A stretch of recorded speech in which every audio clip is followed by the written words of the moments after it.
When a motorbike enters a corner, friction generates a turning or centripetal force at the point where the tires contact the ground.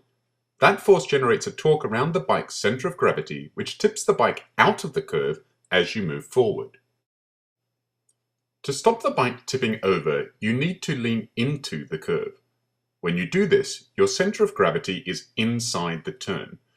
This generates a falling in torque on the bike equal to the tipping out torque provided by the centripetal force.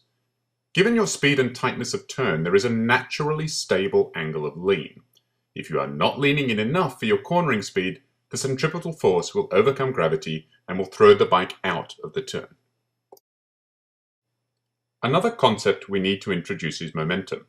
A rolling wheel has both forward and angular momentum, which means it will try to keep rolling at its current speed and angle of lean unless forced to change. This is what keeps a moving bike upright. Now let's combine those effects. When you roll a wheel, the gyroscopic effect and forward momentum stabilizes the angle of lean and the wheel follows a natural curve. This natural curve is the one which balances the centripetal and gravitational torque for the speed at which the wheel is rolling. This force balance is what you achieve when you turn your bike. But how does this relate to countersteering? Take this situation. You need to turn left quickly. At speed, your momentum is large, making the bike very stable in its upright position. If you just lean into the curve, the bike will respond too slowly.